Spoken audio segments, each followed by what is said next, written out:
Hello, good afternoon. I hope you had a good lunch. And I'm here, very happy to be here. And today we're going to speak about the carousel. And if there's something I want you to remember from this talk at the end, it's, a carousel is actually something fun. I have kids, and I can tell you they love carousel. It's something that you can't really, can really not explain, like going in a circle and fast. It's something like, why? But somehow there is something about carousel that kids love and even adults love. And you see in this picture also, a carousel, it's not only driving a carousel, you might have people sitting next to them, you might have people just watching. So when I was thinking about the life of an entrepreneur and what it means to be an entrepreneur, at some point this picture of a carousel came to my mind to try to picture how it feels and try to depict a bit what I see as a person being in the gaming industry for such a long time. So this is not an advertising for the best zoo, but it was to put you in a mood of a carousel, and a nice carousel. When you think about entrepreneurship, actually, you think about, so I took a very simple definition from Wikipedia, and entrepreneurship, it's about, on one side, taking risk, on the other side, innovation, and this to get something out of it, to gain. But I think what the very important thing about entrepreneurship, it's about taking risk, and it's about business also. And this is what I mean when I think about entrepreneurship and what we speak about in the gaming industry also, because this has something to do with games. It's being an entrepreneur. So when you think about entrepreneur, you might think about these people. There are some images that we have in our mind when we think about gaming industry and people we admire, definitely. And well, maybe sometime you might think about me also as an entrepreneur. And this is the kind of pictures I kind of gathers around my life. So I've been an entrepreneur. Might surprise you when I think about Ubisoft being an entrepreneur, because I was an entrepreneur within the company. It was the time when Ubisoft was growing a lot, and we had a lot of freedom about what we were doing with our businesses in the different countries. So I was based in Germany, and I was able to develop a business. I was able to develop a studio like an entrepreneur, even if I was part of a big company. And then at some point I said, well, maybe I should develop my own company instead of keeping developing companies for them. So that's why I created SpielFabrique 8 years ago. And I've been an entrepreneur since then. I am a family entrepreneur. I think this is the most difficult one, and I haven't found the financial reward yet. Working on it. For the moment, the older the kids get, the more expensive it's getting, I tell you. So, but still hoping, I regularly tell them, some point I'm going to get this financial reward when you have a career and I paid for all of this, then I get it. It's very risky, I tell you. It's challenging. It's a daily carousel of everything, but it's like being an entrepreneur, more or less. And well, writing a book is something I dared to do. I think it's also part of being an entrepreneur. Sometimes you just take a risk. You say, yes, I will do it, of course. And then I said, never again in my life. And then now I'm thinking about the second one, of course, because once you forget the pain, then you start again the project. But enough about me.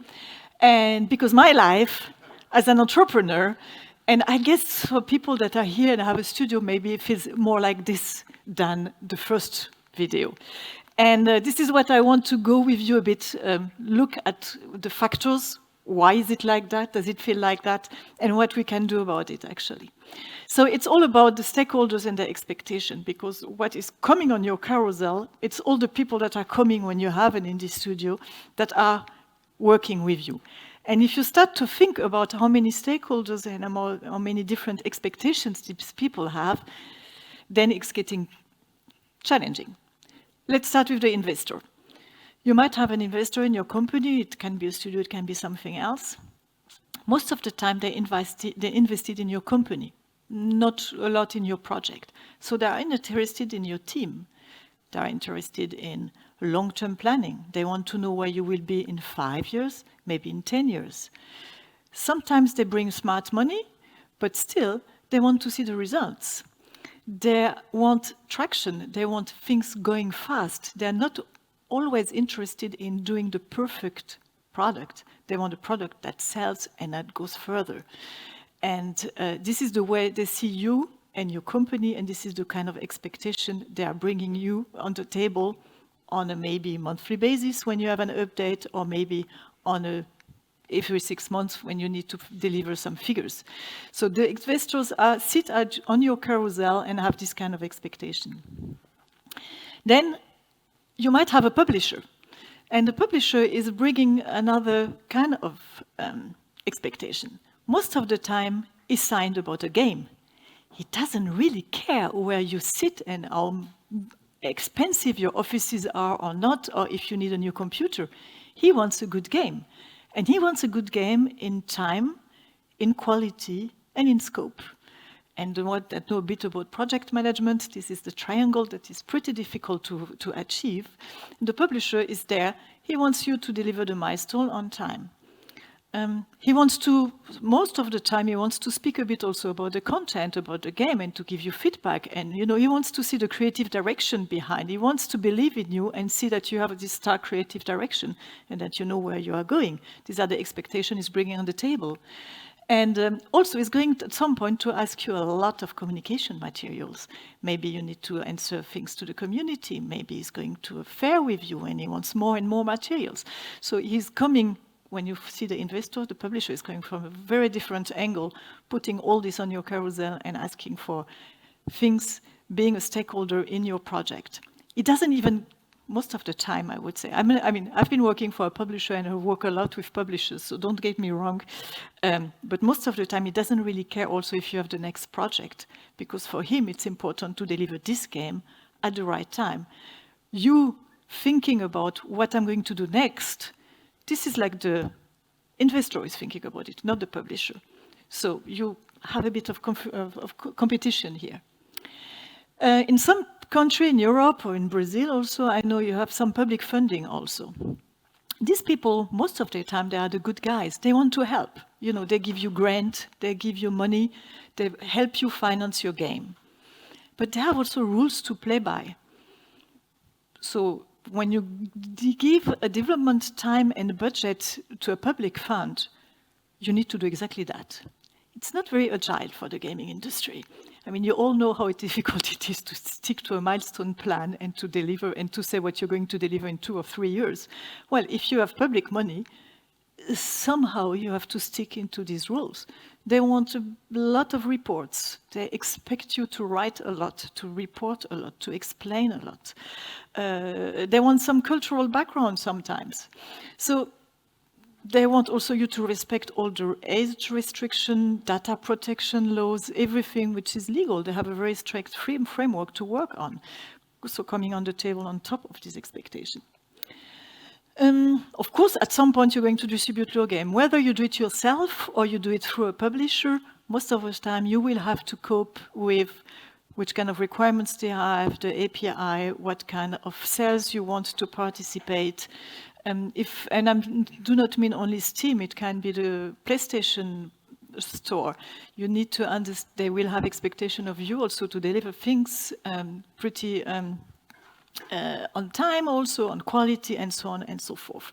So you see all this adding and adding and adding on your plate, and they all want different things from you. This is where you start to speed up things when you're in your company and trying to deliver this game and to build your company also at the same time. And then you have stakeholders. I think these are the most, no, I can't say they are the most important because they are all important actually. And the employees you have your company, the team you are working with, they have a lot of expectation, and I think this is very good they have so much expectation. But they have expectation on one side.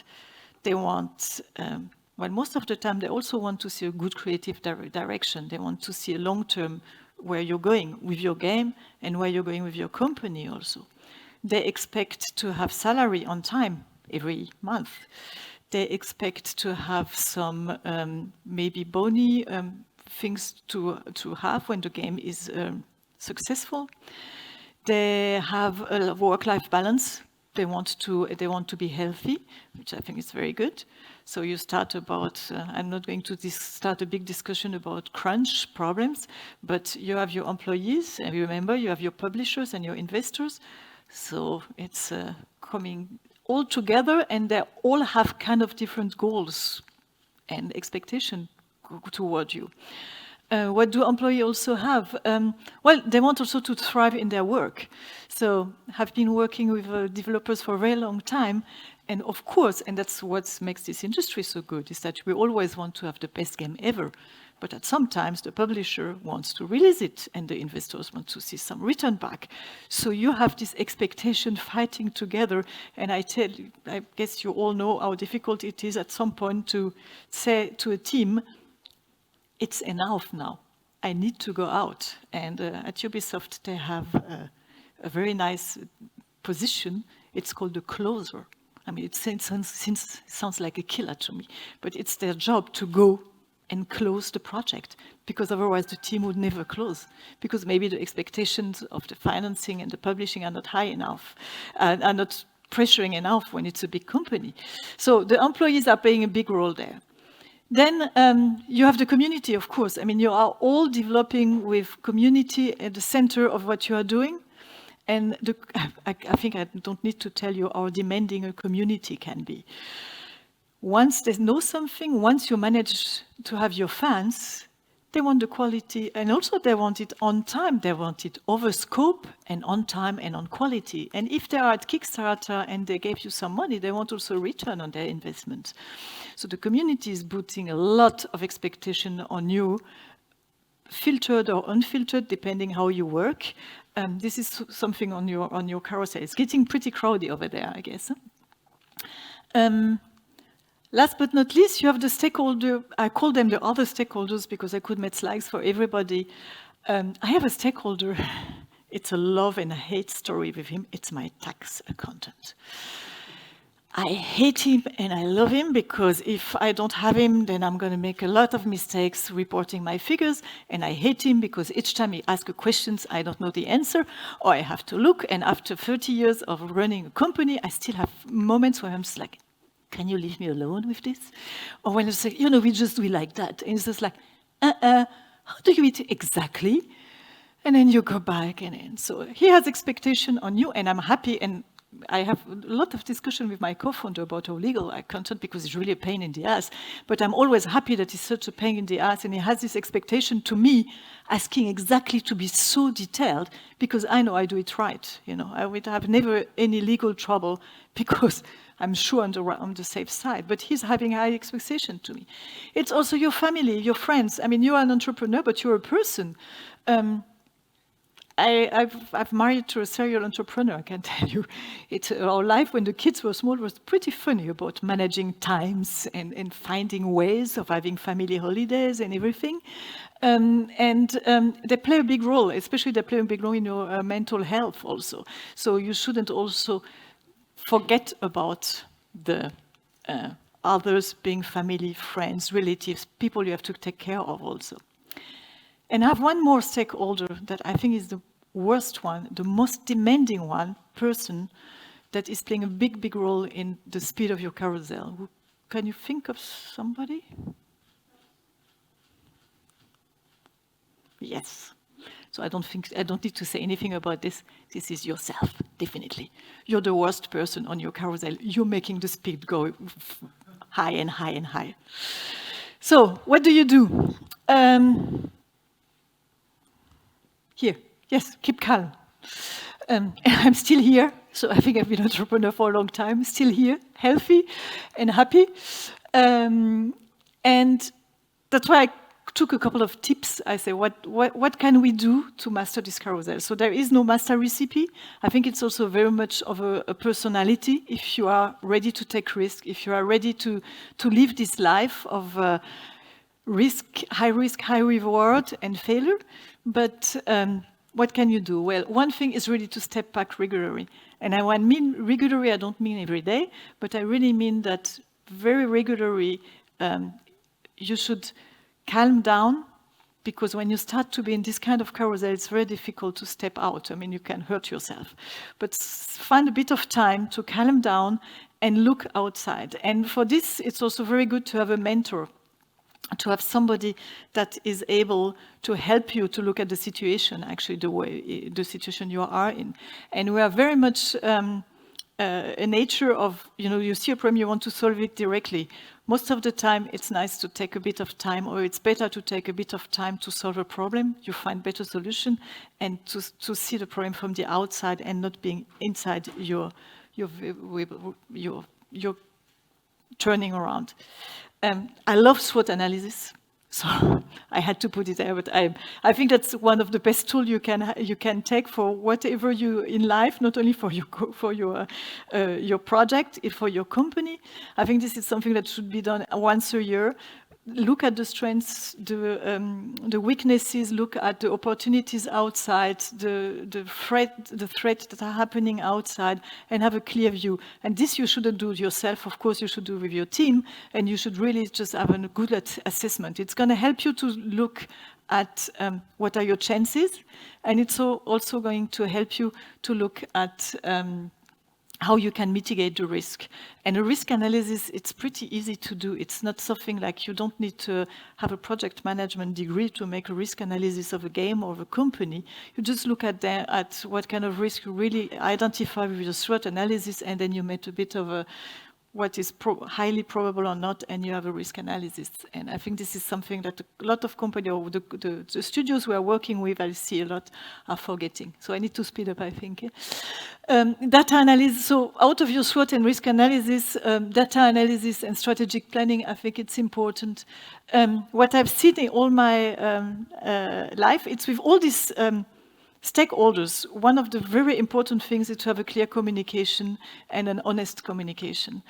It's not always easy to tell when you have problems, to speak with your publisher and to announce that the milestone is not going to be on time, or to speak with your investor, or to speak with your community or your team that you're just having a cash flow problem this month and next month it's going to be better or whatever. But clear communicating to all these people, because they are putting pressure on you. The less they know, the more pressure they will be putting on you, and the faster your carousel is going to go. So clear and transparent communication was, for me, one of the points you really need to think of. Don't hide yourself somewhere with your problems. Communicate always. And I think we're in the game industry, so agile is nothing new for you, but this is something we really see sometimes. Well, because you're so concentrated and you're so in your circle that you don't see anything else outside. So it is about this stepping back and thinking about the scope, about what you're doing, and being agile and not being afraid of maybe changing direction, doing something else, doing something new, stopping this, even if sometimes it's not easy to decide. Of course, you're going to have failure, like everybody in life, like every entrepreneur, and to learn from them. And to bounce back, it's something so important. And as I was saying from the first point, when you step back, it's always good to have also a mentor, and it's always good to have a community to exchange. Because I see a lot of entrepreneurs being much alone because they don't take time at all. They're just in their project. And at some point, as I said, you cannot function by yourself. So don't stay alone. I think participating to conferences, participating to communities where you can exchange about your problem is more important. Going a bit fast forward, because I think I have 2 more minutes left. It's all about, so we have and somebody at SpielFabrique who he's a future literacy person, thinks a lot about how to predict future, actually. And he came with this concept, or saying that it's what it is about better being prepared also for the future and mastering all this expectation. It's about anticipation, so it's about looking at data, looking at how is it going, being open and stepping back and making your analysis. It's about anticipation, resilience, it's about resilience. It's, of course, when you're an entrepreneur, you're going to have things that go wrong. It's about taking these things that go wrong and try to turn them in something positive also on the long term. And this makes you innovate. So we are working now on a project, on a program for the next years, where we will try to put this notion together and help developers to be more resilient, to be more sustainable on the long term, on the strategic point. And yes, I hoped that the carousel would be more like that than the second video. And yes, by the way, we are SpielFabrique. So this is a company I co-created with somebody from specialized in finance. And this is what we do. We try to empower indies and to support them with a lot of different programs. So I'm not going to present you all the programs, but it's all about professionalization, mentoring, coaching, trying to help and to support at the scale-up level of the companies, and presenting you to some co-producer and so on. And that's it. This is it. Something also I really promised I will speak about. It's Indie Plaza. It's a database of finance, public and private finance sources that is for the moment open and free for developers. It's in beta phase. And next year we will keep on developing it and offering more tools for it. So yes, this is about the carousel of expectation, and I think you have 2 minutes for questions. Thank you.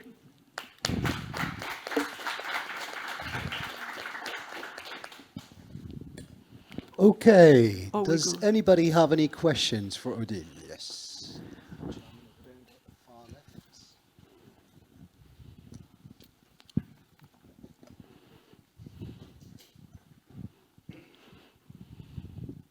Thank you. Do I have to turn? Yes, this works. Cool. So at the beginning, you mentioned that at Ubisoft, there was someone whose job was a closer. And I just want to make sure if I understood it correctly. Are they meant to go and completely close the project, or are they there to help them finish it? Finish. Oh, that sounds much better. Thank you. Yes. Sorry, it's they finish it, because sometimes the team doesn't. It's not all the team, but sometimes the teams, they just can't find the end of it, because you can always make it better and awesome and so on. So because you're right, it sounds like an assassin. Yes, it does. Still, but they're really nice people. The one I know, they're really nice people. But it's a tough job to do also. Happy to hear. Thank you. Any more questions? Okay, well, I have one actually. Okay. So you've mentioned the various stakeholders who basically contribute to the cadence and the speed of the carousel, and that basically creates sometimes, as you said, contradictory expectations. But if you were to identify an order of importance and validity when it comes to all those stakeholders, I'd be quite curious to see in what order would you place those individual stakeholders? So I would place yourself first, because without you, the company everything is dead. collapses. Exactly. And then I think it changes according to the time where you are. I think it doesn't. At sometimes it's your community, the most important one. At sometimes it's your investor. It depends when you are in the development of your company. That's why it's so important to step back and look at it and have this analysis. Otherwise, you might run in the wrong direction just because you make me listening to. It's like community. Sometimes you listen to the more vocal people and not to the most important ones. So that's why it's so important to have all this in mind, just to make sure you have the right priorities. Thank you. Any more questions from the audience? Because otherwise I have another one. All right, I'll go for it. Now, with regards to the amount of stakeholders that you've listed, you've separated the investor from the publisher, which is indeed a potential construct. But would you say that it would sort of help minimize some of the headaches for developers to basically work with publishers who also happen to be the investors, aka funding the development of the game as well? Would that help sort of simplify the carousel, or do you think that comes with an added set of headaches? It might simplify your life at the beginning. I would say it's very dangerous, because it's not going to be being investor and publisher. What are their expectations long-term for you and your studio? Actually, it should be to grow the IP and just buy you, or close you down and take the IP. So I would be very careful about having too many eggs in the same basket on this side. Okay, well, thank you very much, Odile. Thank you. And please, a warm round of applause.